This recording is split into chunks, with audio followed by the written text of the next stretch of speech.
Ready to open the hood? Usetool for the tutorials. And for car parts, the right idea is the Mr. Auto app.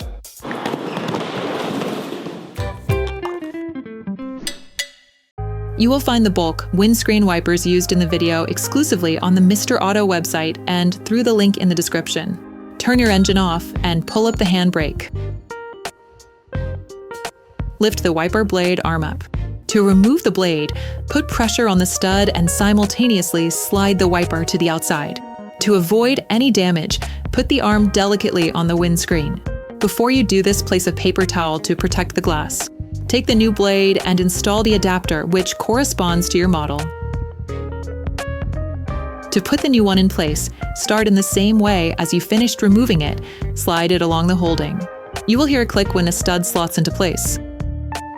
Place the arm gently back onto the windscreen. Okay, guys, if we can share this video with you and help you save a lot of money, is also thanks to our partner, Mr. Auto. So, if you want to support us and buy the part for this operation, visit their website. Okay, back to work. Lift the wiper blade arm up. To remove the blade, put pressure on the stud and simultaneously slide the wiper to the outside. Take the new blade. To put the new one in place, clip the blade into its housing. Put the wiper arm back. Operation completed.